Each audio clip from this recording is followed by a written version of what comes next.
निरंकारी विचार की 106 काथल ब्रांच। विचारों का शीर्षक है ज्ञान, कर्म और भक्ति। तो भगवान कृष्ण ने भी गीता में ज्ञान योग, कर्म योग, भक्ति योग जीवन में अपनाने की प्रेरणा दी है। तो इसमें हम अलग अलग करके एक एक के ऊपर विचार करेंगे। जैसे कि ज्ञान योग, ये एक निराकार परमात्मा जो सृष्टि का मूल है, इसको जानना और इसके ऊपर अपनी चेतना को फोकस करना ज्ञान योग कहलाता है। और जब तक हम इस सर्वव्यापी परमात्मा को जानते नहीं, तब तक हम इसके ऊपर ध्यान भी नहीं लगा सकते, क्योंकि ध्यान उसी के ऊपर केंद्रित होता है जिसे हमने जाना होता है।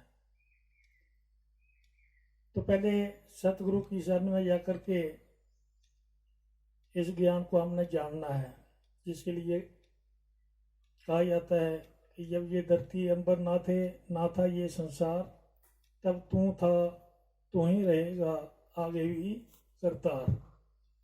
तो जो आज सच जुगा सच है भी सच, ऐसे सत्य को जान करके फिर इसके ऊपर निरंतर इसको जीवन का आधार मान करके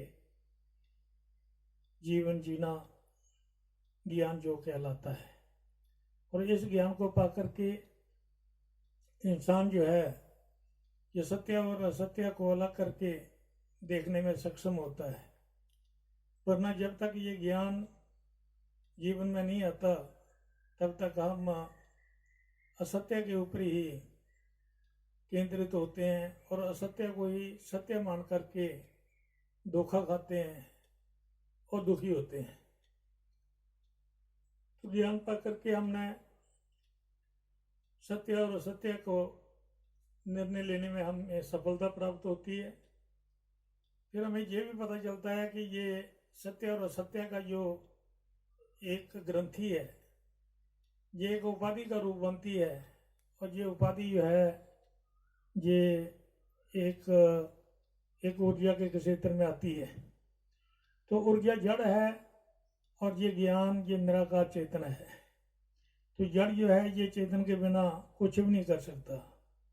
जब चेतन का इसके साथ संबंध जुड़ता है, तभी जड़ से बड़े काम तभी होते हैं।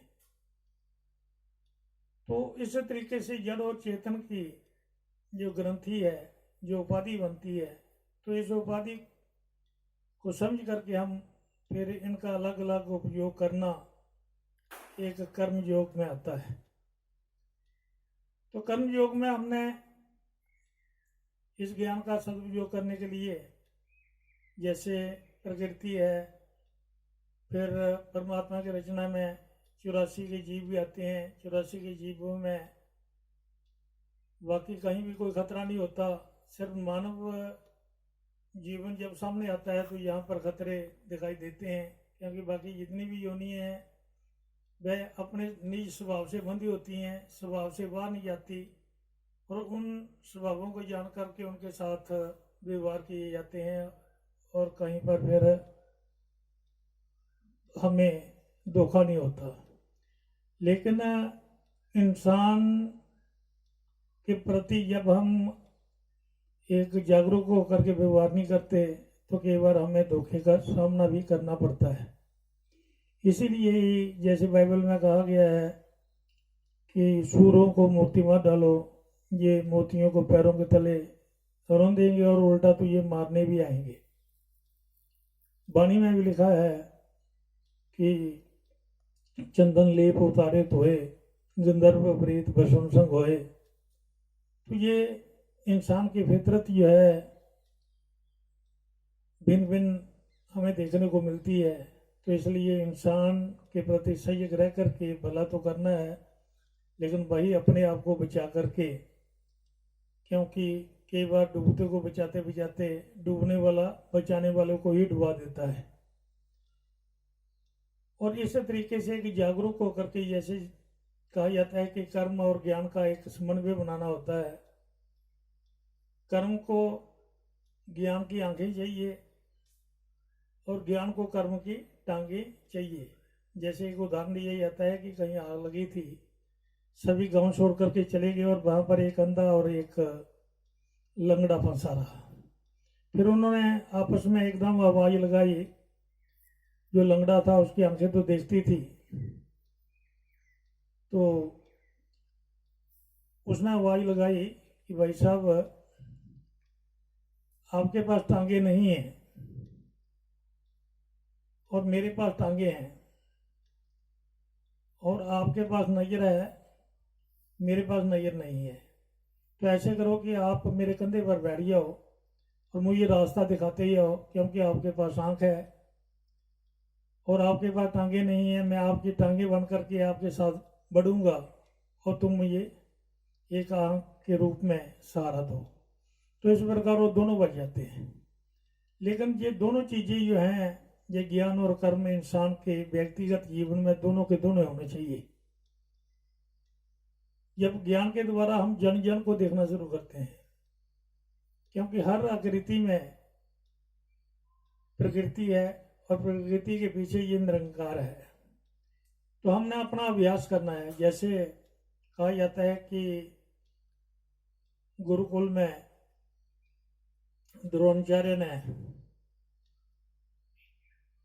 कौरव पांडव बुलाए और उन्हें वृक्ष पर एक चिड़िया टांग करके रखी और निशाना लगाने के लिए कहा कि इसकी आंख को बेंधना है। तो सभी ने एक एक करके पूछा, तो सभी बताएं कि अभी मुझे पेड़ भी दिखाई दे रहा है, चिड़िया भी दिखाई दे रही है। लेकिन जब अर्जुन की बारी आई तो उसने कहा कि मुझे तो सिर्फ चिड़िया की आंख ही दिखाई दे रही है। तो इसी तरीके से जब इंसान अभ्यास करता हुआ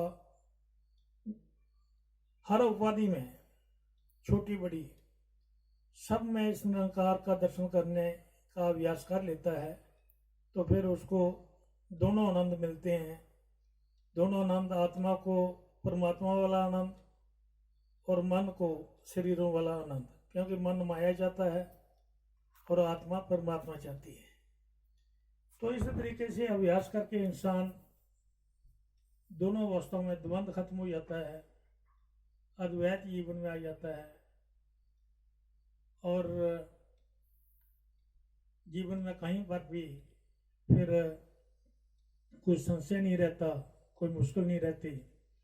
फिर एक अनन्य भक्ति वाला जीवन, जैसे अनन्य भक्ति का जीवन आता है कि किस प्रकार जब अयोध्या में पहुंचे भगवान राम, हनुमान साथ में थे। अयोध्या वासियों के बीच में भगवान राम ने हनुमान की तारीफ की और कहा कि इसने मुझे बहुत सेवा की है, और हनुमान को भी कहा कि आप जो कुछ भी मांगना चाहते हो मांग सकते हो।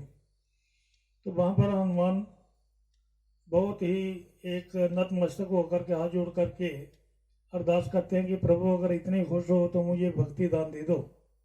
तो भगवान राम ने वहाँ पर कहा कि तुम भक्ति दान मांग रहा है, मैं तो ये अनन्य भक्ति का दान देता हूँ। तो अनन्य भक्ति की परिभाषा बताई गई है कि योग सो अनन्य जाके असीमति न टरे हनुमंत, मैं सेवक सचराचर रूप स्वभावी भगवंत। कि जब सब में परमात्मा को देखने वाली दृष्टि बन जाती है तो फिर आनंद ही आनंद है, क्योंकि परमात्मा आनंद का मुजस्मा है। तो जब हम रूप परमात्मा को देखेंगे तो फिर आनंद हमारे जीवन में, हमारे जीवन का हिस्सा बनेगा। जैसे कहा जाता है कि एक जान के गट गट अंदर सब ना था सत्कार करो, एक जान के गट गट के अंदर सब ना दे नाल प्यार करो, गुण गाओ नित ऐसे एक देश एक दा दीदार करो, इस एक दिन जोड़ के जग नू जग दा बेड़ा पार करो, श्वास श्वास इसे एक दा सिमरन दूजा कदे त्यावन ना, कई अवतारों पूरे गुरसिख जड़े इसे एक नू कदे भुलावन ना। तो इस तरीके से हमने ज्ञान, कर्म और भक्ति को एक समन्वय के रूप में अपने जीवन में इस्तेमाल करना है, ताकि हमारे जीवन में कहीं पर भी कोई अभाव ना रहे। साथ संग जी, धन निरंकार।